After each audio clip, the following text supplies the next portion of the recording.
నమస్కారం. ఈరోజు మనం ఒక ఆసక్తికరమైన గాథను దాని వెనక ఉన్న కథను కొంచెం లోతుగా చూద్దాం. ఇది జేతవన విహారంలో బుద్ధుడున్నప్పుడు సంఘటన అన్నమాట. ఒక కుటుంబం చూడండి, మొత్తం కుటుంబం విముక్తి మార్గంలో పయనించిన కథ ఇది. చాలా అసాధారణం. మన దగ్గర ఉన్న మూలాల్లో ముఖ్యంగా ధమ్మికుడు అనే ఒక గృహస్థుడున్నాడు. ఆయన కుటుంబం, వారి ప్రయాణం. దానికి బుద్ధుడు చెప్పిన ముఖ్యమైన ధర్మపద గాథ అంటే 84వ గాథ. దానిమీద మనం దృష్టి పెడదాం. దీని ద్వారా అంటే వైరాగ్యం, శీలం, ప్రజ్ఞ, ఈ కీలకమైన విషయాలున్నాయి కదా, వాటిని కొంచెం అర్థం చేసుకోవడానికి ప్రయత్నిద్దాం. ఈ పరిశీలన ముఖ్య ఉద్దేశమేంటంటే, ధమ్మికుని కథ ఒక ఉదాహరణ. దాని ద్వారా ఆ గాథలో ఉన్న లోతైన అర్థాన్ని గ్రహించాలి. అది మన జీవితాలకు, మన ఆలోచనలకు ఇప్పుడు ఎలా ఉపయోగపడుతుంది అనేది చూడటం ముఖ్యం. సరే, ఇక వివరాలకెళ్దామా? సరే. శ్రావస్తి నగరంలో ధమ్మికుడు అనే ఆయన ఉండేవాడు. మంచి సంపన్నుడు, గృహస్థుడు, భార్య ఉంది. ఆయన బుద్ధుని బోధనలు విన్నాడు. విన్నాక గృహస్థ జీవితం పట్ల విరక్తి కలిగింది. ఈ భౌతిక సుఖాలు, బంధాలు ఇవన్నీ నిస్సారమని అనిపించిందాయనకు. భిక్షువుగా మారాలి, ఆ విముక్తి మార్గంలో సాధన చెయ్యాలి అని ఒక బలమైన కోరిక పుట్టింది. ఈ విషయం భార్యతో చెప్పాడు. అప్పుడామె గర్భవతి. ఆమె అంది, స్వామీ, మీ ఆలోచన మంచిదే కాని నేనిప్పుడు గర్భవతిని కదా, నాకు మీ సహాయం కావాలి, దయచేసి బిడ్డ పుట్టే వరకు ఆగండి అని కోరింది. సరేనన్నాడు ఆయన. బిడ్డ పుట్టాడు. తర్వాత ధమ్మికుడు మళ్ళీ అదే విషయం ప్రస్తావించాడు. ఈసారి భార్య అంది, చూడండి, బిడ్డ ఇంకా చిన్నవాడు, పనులు చూసుకోవడం నాకు కష్టంగా ఉంది, కనీసం బిడ్డ నడిచే వయసు వచ్చేవరకైనా ఆగండి అని బ్రతిమాలింది. ఇలా చాలాసార్లయింది.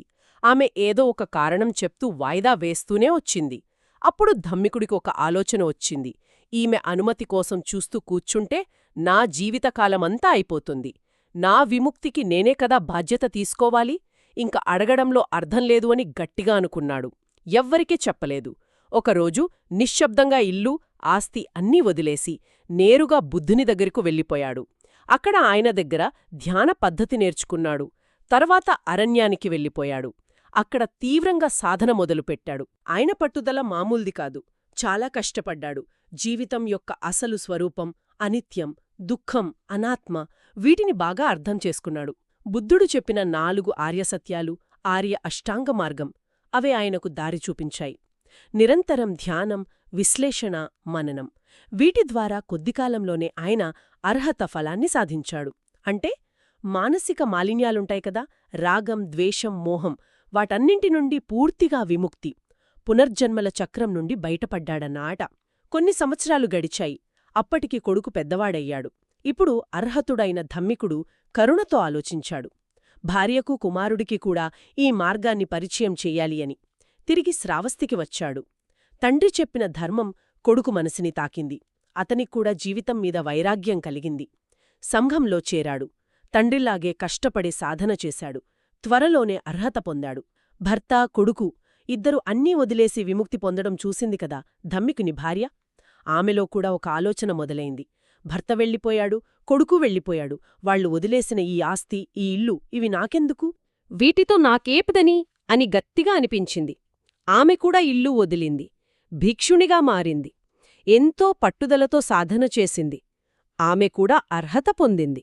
అవును, ఇది నిజంగా చాలా అసాధారణమైన విషయం. ఒకే కుటుంబంలో ముగ్గురు భర్త, భార్య, కొడుకు అందరూ గృహస్థ జీవితాన్ని, ఆ బంధాల్ని పూర్తిగా వదిలేసి అంత తీవ్రంగా సాధన చేసి అర్హత పొందడమంటే బౌద్ధ వాంగ్మయంలో కూడా ఇది చాలా అరుదుగా కనిపిస్తోంది. ఇది కేవలం ఈ జన్మలో చేసిన కృషి అనే దానికన్నా వాళ్ల పూర్వజన్మల సంస్కారాలు, ఆ పారమీల పరిపక్వతను కూడా సూచిస్తోంది. ధర్మ మార్గం ఎంత శక్తివంతమైనదో, పరిత్యాగం విలులేంటో చెప్పడానికి ఇది ఒక గొప్ప ఉదాహరణ. నిజమే. వాళ్ల కథ వింటే ఎవరికైనా ఆశ్చర్యం కలగక మానదు. ఆ తర్వాతేమైందంటే, ఒకరోజు జేతవన విహారంలో భిక్షువులు కూర్చుని మాట్లాడుకుంటున్నారు. వాళ్ల మాటల్లో ధమ్మికుని కుటుంబం ప్రస్తావనకొచ్చింది. ఆ కుటుంబం ఎంత గొప్పది కదా! భర్త, కొడుకు, భార్య ముగ్గురూ సంసారాన్ని వదిలేశారు. ఎంత నిబద్ధతతో సాధన చేస్తున్నారు అని ఒకరితో ఒకరు అనుకుంటున్నారు. అయితే ఆ ముగ్గురూ అప్పటికి అర్హత పొందారనే విషయం ఆ భిక్షువులకింకా తెలియదు. సరిగ్గా అప్పుడే బుద్ధుడు అక్కడికొచ్చారు. భిక్షువులారా మీరేం చర్చిస్తున్నారో ఇక్కడ అని అడిగారు. అప్పుడు వాళ్ళు చెప్పారు, భగవాన్, మేము ధమ్మికుడు, ఆయన కొడుకు, ఆయన భార్య గురించి మాట్లాడుకుంటున్నాం. వాళ్ళందరూ సంపదల్ని, బంధాల్ని అలా గడ్డిపోచలా వదిలేసి ధర్మ మార్గంలో ఎంత కష్టపడుతున్నారో అని ఆశ్చర్యపోతున్నాం అని విన్నవించారు. వాళ్ల మాటలు విని ఆ సందర్భానికి తగినట్టుగా నిజమైన జ్ఞాని లక్షణాలు ఎలా ఉంటాయి, వైరాగ్య జీవితం ఎందుకు ముఖ్యం అని వివలిస్తూ బుద్ధుడు ధర్మపదంలోని ఈ 84వ గాథను చెప్పారు. ఆ గాథ పాలీ భాషలో ఇలా ఉంటుంది. న అత్తహేతు న పరస్సహేతు న పుత్తమిచ్చే న ధనం న రట్టం న ఇచ్చెయ్యే అధమ్మేన సమిద్ధిమత్తను స శీలవా పన్యవా ధమ్మికో సియ. దీని స్థూలమైన అర్థమేంటంటే, ప్రజ్ఞావంతుడు అంటే మంచి వివేకంతో కూడిన జ్ఞానమున్న వ్యక్తి తన సొంత లాభం కోసం అంటే అత్తహేతుగాని, ఇతరుల లాభం కోసం అంటే పరస్సహేతుగాని, అధర్మ మార్గంలో అంటే అన్యాయంగా, నీతికి విరుద్ధంగా పుత్రులను నపుత్తమిచ్చే లేదా ధనాన్ని నధనం లేదా రాజ్యాన్ని అధికారాన్ని నరట్టం లేదా మరేదైనా సరే లౌకిక విజయాన్ని అభివృద్ధిని నైచ్ఛేయ అధమ్మేన సమిద్ధిమత్తను కోరుకోడు. అలాంటి అధర్మ మార్గాల ద్వారా తను ఎదగాలని ఆశించడనమాట.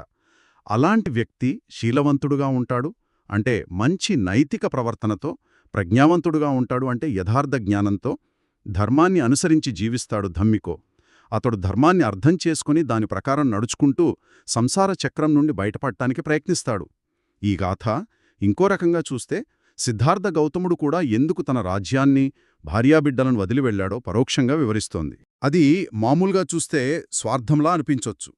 కాని అది భ్రమలను వదిలిపెట్టడం అంటే కుటుంబం, రాజ్యం, శాశ్వతమనే భ్రమను వదిలి వాస్తవికతను అంటే దుఃఖం, దాన్ని నివారించే మార్గం వెతకడం కోసం చేసిన గొప్ప త్యాగమది. అది ప్రజ్ఞ, కరుణ రెండిటి కలయిక. అధర్మంగా రాజ్యాన్ని పెంచుకోవడం కంటే ధర్మ మార్గంలో దుఃఖ నివారణను వెతకడం ఉత్తమమని ఆయన గ్రహించాడు. అంటే ఈ గాథలో ఏం చేయకూడదో చెప్పడమే కాదు, జ్ఞాని ఎలా ఉంటాడో కూడా స్పష్టంగా ఉంది. శీలవంతుడు, ప్రజ్ఞావంతుడు, ధర్మానుసారి. ఈ భావనలను కొంచెం విడమర్చి చూద్దాం. ముందుగా వైరాగ్యం లేదా పరిత్యాగం. నెక్కమ్మ. ధమ్మికుడు మొదట సంశయించాడు, కాని చివరికి గట్టి నిర్ణయం తీసుకున్నాడు. అసలీ పరిత్యాగం వెనక ఉన్న మానసిక ప్రక్రియ ఏంటి? మంచి ప్రశ్న అడిగారు. వైరాగ్యమంటే ఊరికే బయటకు వస్తువులను, మనుషులను వదిలేయడం కాదు. అంతకంటే ముఖ్యం మానసికంగా అతుక్కుపోవడం, అటాచ్మెంట్ ఉంటుంది కదా, దాన్ని వదులుకోవడం. మనం దేన్నైతే నాది, నేను అని గట్టిగా పట్టుకుంటామో అది ఆస్తి కావచ్చు, అధికారం, కుటుంబం, చివరికి మన అభిప్రాయాలు కూడా. దాన్ని గురించే చింత, భయం, పోతుందేమోనన్న ఆందోళన ఇవి మనల్ని ఎప్పుడూ వేధిస్తుంటాయి. ఈ అనుబంధాలే దుఃఖానికి మూలమని బుద్ధుడు చెప్పాడు. ఇప్పుడు ధమ్మికుడు మొదట భార్య మాట విన్నాడు, కాని తర్వాత ఆమె అనుమతి రాదని గ్రహించి వెళ్ళిపోయాడు. ఈ క్రమంలో ఆయన అనుబంధాల నిస్సారతను అర్థం చేసుకున్నాడు. అవి తన విముక్తికి అడ్డంకిగా ఉన్నాయని గ్రహించాడు. ఇది బలవంతంగా చేసింది కాదు, వివేకంతో తీసుకున్న నిర్ణయం. ఇది నాకు అవసరం లేదు, ఇది శాశ్వతం కాదు, దీనివల్ల లాభం కన్నా బాధే ఎక్కువ, ఇలాంటి గ్రహింపుతో వదులుకోవడమే అసలైన వైరాగ్యం. సిద్ధార్థుడు పరిత్యాగం కూడా ఇలాంటిదే. ఆ వదులుకోవడం ద్వారానే మానసిక స్వేచ్ఛ వస్తుంది, ప్రశాంతత వస్తుంది, ఆ తర్వాత ప్రజ్ఞ పెరగడానికి వీలవుతుంది. ఓ, అర్థమైంది. అంటే వైరాగ్యమనేది త్యాగం మాత్రమే కాదు, అది ఒక తెలివైన ఎంపికనమాట. మరి గాథలో చెప్పిన శీల సంగతేంటి?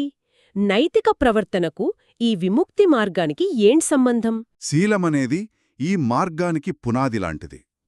స్థూలంగా చెప్పాలంటే పంచశీలాలను పాటించడం అంటే ప్రాణులకు హాని చేయకుండా ఉండటం, దొంగతనం చెయ్యకపోవటం, కామాల్లో తప్పుగా ప్రవర్తించకపోవటం, అబద్ధాలు చెప్పకపోవటం, మత్తు పదార్థాలకు దూరంగా ఉండటం. ఇవి మన పనులను, కాయకర్మ, మాటలను, వచీకర్మ నియంత్రిస్తాయి. ఎప్పుడైతే మన మాటలు, చేతలు ఇతరులకు హాని చెయ్యవో, మనస్సాక్షికి వ్యతిరేకంగా ఉండవో, అప్పుడు మనస్సులో పశ్చాత్తాపం, ఆందోళన, అపరాధ భావన లాంటివి తగ్గుతాయి. ప్రశాంతమైన, స్థిరమైన మనస్సు లేకుండా లోతైన ఏకాగ్రత, సమాధి, అసలైన జ్ఞానం, ప్రజ్ఞ పెరగడం కష్టం కదా. శీలం పాటిస్తే మనస్సు కొంత స్థిరపడుతుంది.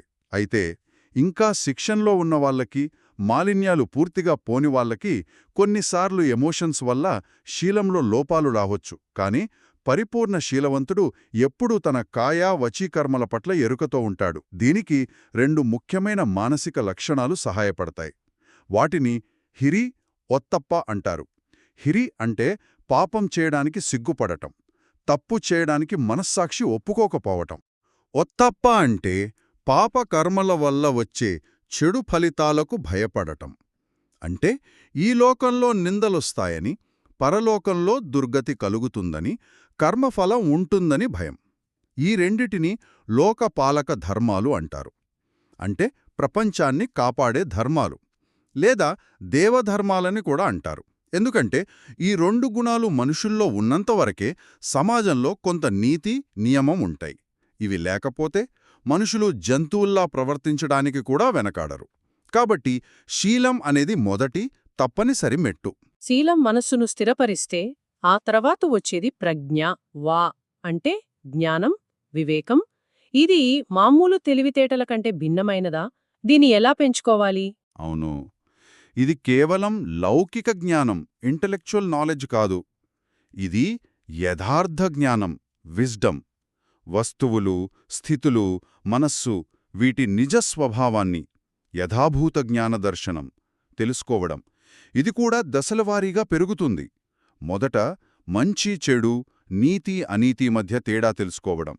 ఆ తర్వాత ఏవి కుశల కర్మలు అంటే మంచి ఫలితాలనిచ్చేవి, విముక్తికి సాయపడేవి, ఏవి అకుశల కర్మలు అంటే చెడు ఫలితాలనిచ్చేవి, సంసారంలో బంధించేవి అని స్పష్టంగా తెలియడం. చివరిగా అన్ని సంస్కారాలు అంటే ఏర్పడినవన్నీ అనిత్యం, శాశ్వతం కాదు, దుఃఖం, తృప్తినివ్వవు, బాధతో కూడుకున్నవి, అనాత్మ, శాశ్వతమైన నేను లేదా ఆత్మలేనివి అనే 3 లక్షణాలను డైరెక్ట్గా, అనుభవపూర్వకంగా తెలుసుకోవడం. దీన్ని పెంచుకోవాలంటే కేవలం వింటే సుతమయ ప్రజ్ఞ సరిపోదు. విన్నదాన్ని గురించి బాగా ఆలోచించాలి, మననం చెయ్యాలి, చింతామయ ప్రజ్ఞ. ఆ తర్వాత ధ్యాన సాధన ద్వారా, విశ్లేషణ ద్వారా దాన్ని ప్రత్యక్ష అనుభూతిలోకి తేవాలి, భావనామయ ప్రజ్ఞ. ఉదాహరణకు ఒక బట్టను చూస్తే అది కేవలం బట్టలా కాకుండా చాలా నూలు పోగుల కలయిక అని విశ్లేషించడం. శరీరాన్ని నేను, నాది అని కాకుండా పృథ్వీ గట్టిదనం, ఆపస్ ద్రవం, తేజస్ వేడి, వాయు కదలిక, ఈ 4 మహాభూతాల కలయికగా ఎప్పుడూ మారుతున్న ప్రక్రియగా చూడటం. ఈ విశ్లేషణాత్మక ధ్యానాన్ని, అనలిటికల్ మెడిటేషన్ని మళ్లీ ఏకాగ్రతతో లక్షల సార్లు, కోట్ల సార్లు చేస్తూ ఉంటే మనసు సూక్ష్మంగా మారుతుంది. వస్తువులపై కనిపించే రూపం వెనక ఉన్న అసలు స్వభావం అర్థమవుతుంది. ఇదొక రకమైన మానసిక శిక్షణ అన్నమాట. దీనికి సమయం, పట్టుదల, సరైన గైడెన్స్ అవసరం. అంటే ప్రజ్ఞ అనేది ఒక నిరంతర శిక్షణ, విశ్లేషణ ప్రక్రియ ఫలితం. అయితే కొందరు బుద్ధుని బోధన విన్న వెంటనే జ్ఞానోదయం పొందారని చదువుతాం కదా, అదిలా సాధ్యం? అందరికీ అంత త్వరగా ఎందుకు కాదు? మంచి సందేహం. దానికి కారణం వాళ్ల పూర్వజన్మల సాధన, పారమీలు అంటారు. కొందరు వ్యక్తులు గత జన్మల్లోనే శీలం, సమాధి, ప్రజ్ఞలను బాగా అభ్యసించి ఉంటారు. వాళ్ల మానసిక పరిపక్వత చాలా ఎక్కువ స్థాయిలో ఉంటుంది. అలాంటి వాళ్లకి ఈ జన్మలో బుద్ధుడిలాంటి గురువు దొరికి సరైన టైంలో సరైన బోధన అందినప్పుడు అది నిప్పుకు గాలి తగిలినట్టు పనిచేస్తుంది. వాళ్ల లోపలి జ్ఞానం ఒక్కసారిగా వికసిస్తుంది. వాళ్ల మనసులో అప్పటికే ఉన్న విశ్లేషణ, మననం అవి వేగంగా పూర్తిస్థాయికి చేరి ఫలితాన్నిస్తాయి. చూళపంతకుడు ఒక చిన్న గుడ్డముక్కను రజోహరణం మలినాన్ని తొలగించు అని రుద్దుతూ మనస్సులోని మాలిన్యాల అనిత్య స్వభావాన్ని ధ్యానించి అర్హత పొందడం దీనికి మంచి ఉదాహరణ. కాని అలాంటి పరిపక్వత లేనివాళ్లకి, అంత బలమైన పూర్వ సంస్కారాలు లేనివాళ్లకి ఇదే మార్గంలో ఎక్కువ కాలం, ఇంకా ఎక్కువ తీవ్రతతో సాధన చేయాల్సి ఉంటుంది. ఇది చాలా స్పష్టతనిచ్చింది. ఇక చివరి అంశం, మార్గం మరియు మాలిన్యాలు, ద పాత్ అండ్ డిఫైల్మెంట్స్. అసలు జ్ఞానోదయమంటే ఏమిటి? అది ఏదైనా పొందడమా లేక పోగొట్టుకోవడమా? ఈ గాథ ప్రకారం జ్ఞాని అధర్మ మార్గంలో దేన్ని కోరుకోడు అన్నారు. ఇది ఈ మాలిన్యాలకు ఎలా సంబంధించింది? ఇది చాలా ముఖ్యమైన విషయం. చాలామంది జ్ఞానోదయం, అర్హత అంటే ఏవో అతీత శక్తులు పొందడం, ఏదో కొత్త స్థితికి వెళ్లడం అని అనుకుంటారు. కాని బౌద్ధ దృష్టిలో జ్ఞానోదయం అనేది ఏదో పొందడం కాదు. అది మనలో పేరుకుపోయిన మానసిక మాలిన్యాలు, కిలేసాలు అంటారు. అవి పూర్తిగా పోయిన స్థితి యొక్క ఫలితం. ముఖ్యంగా 3 మాలిన్యాలు: రాగం అంటే వ్యామోహం, అత్తుక్కోవడం; ద్వేషం అంటే వికర్షణ, కోపం, అసహనం; మరియు మోహం అంటే అజ్ఞానం, భ్రమ, నిజాన్ని చూడలేకపోవడం. ఈ 3 వాటి నుండి పుట్టే ఇంకా చాలా ఉపమాలిన్యాలు: అసూయ, గర్వం, లోభం లాంటివి. ఇవే మనల్ని సంసార చక్రంలో బంధించి దుఃఖానికి కారణమవుతున్నాయి. ఒక కొండ ఎక్కే ఉపమానం తీసుకోండి. మనం పైకి వెళ్లే కొద్దీ కింది లోయ దూరమవుతుంది కదా. అలాగే మనం శీలం పాటిస్తూ, సమాధిని అభ్యసిస్తూ, ప్రజ్ఞను పెంచుకుంటూ మార్గంలో ముందుకు వెళ్లే కొద్దీ ఈ మాలిన్యాల బలం క్రమంగా తగ్గుతూ వస్తుంది. బౌద్ధ ధర్మంలో చెప్పిన 4 మార్గ ఫలాలున్నాయి కదా: సోతాపత్తి, సకదాగామి, అనాగామి, అర్హత. ఇవి ఈ మాలిన్యాలు వేర్వేరు స్థాయిలలో పూర్తిగా నశించిపోవడాన్ని సూచిస్తాయి. ఉదాహరణకు, సోతాపత్తి ఫలం వస్తే సక్కాయ దిట్టి, నేను, నాది అనే తప్పుడు భావన, సందేహం, తప్పుడు మార్గాలపై నమ్మకం లాంటివి పోతాయి. అర్హత స్థాయిలో అయితే అన్ని మాలిన్యాలు పూర్తిగా నశిస్తాయి. కాబట్టి సాధన లక్ష్యం వేదో బయట శక్తిని పట్టుకోవడం కాదు, మనలోనే ఉన్న ఈ మానసిక చెత్తను గుర్తించి వాటిని బలహీనపరిచి చివరికి పూర్తిగా తీసేయడం. ధర్మపదగాథ చెప్పినట్టు ప్రజ్ఞావంతుడు అధర్మ మార్గంలో దేన్ని కోరుకోడు. ఎందుకంటే ఆ కోరికలే పిల్లలు, ధనం, రాజ్యం, రాగానికి, మోహానికి గుర్తు. వాటిని అధర్మంగా పొందాలనే ఆలోచన ద్వేషానికి, అజ్ఞానానికి గుర్తు. జ్ఞాని వీటి నిస్సారతను అర్థం చేసుకుంటాడు కాబట్టి వాటి వెంటపడడు. అతని దృష్టి మాలిన్యాలను తీసేయడం మీద, విముక్తి మీద ఉంటుంది. శీలం, ప్రజ్ఞ అనేవి ఆ మాలిన్యాలను తొలగించే పనిముట్లు అన్నమాట. తెలిసింది. వైరాగ్యం అనేది ఒక తెలివైన ఎంపిక అని, శీలం మానసిక స్థిరత్వానికి బేస్ అని, ప్రజ్ఞ అనేది నిజాన్ని చూడటానికి చేసే సాధన అని, వీటన్నిటి ద్వారా మానసిక మాలిన్యాలను తీసేసుకోవడమే విముక్తి మార్గం అని స్పష్టమైంది. దమ్మికుని కుటుంబం కథ కేవలం కథ కాదు, అది ఆచరణలో సాధ్యమయ్యే ప్రయాణానికి నిదర్శనం. ముగింపుగా ఒక చిన్న ఆలోచన చెప్తాను. అర్హత పొందడం, జ్ఞానోదయం సాధించడం ఇవి చాలా గొప్ప లక్ష్యాలు, నిజమే. కానీ ఆ లక్ష్యం దూరంగా ఉందని నిరాశపడకుండా, లేదా అది మనకు సాధ్యం కాదేమో అనుకోకుండా ఆ మార్గంలో నడవడంలోనే విలువుందని గుర్తించడం ముఖ్యం. అంటే రోజువారీ జీవితంలో మనలో వచ్చే చిన్న చిన్న రాగాలు, ఇష్టాలు, అటాచ్మెంట్స్, ద్వేషాలు, అయిష్టాలు, కోపాలు, మోహాలు, భ్రమలు, కన్ఫ్యూజన్స్, వీటిని గమనిస్తూ వాటిని తగ్గించుకోవడానికి ప్రయత్నించే ప్రక్రియే చాలా విలువైనది. ఈ క్షణంలో శీలం పాటించడం, ఈ క్షణంలో మన ఆలోచనలను గమనించడం, ఈ క్షణంలో కొంచెమైనా వైరాగ్య భావన పెంచుకోవడం, ఇవన్నీ ఆ దారిలో వేసే అడుగులే.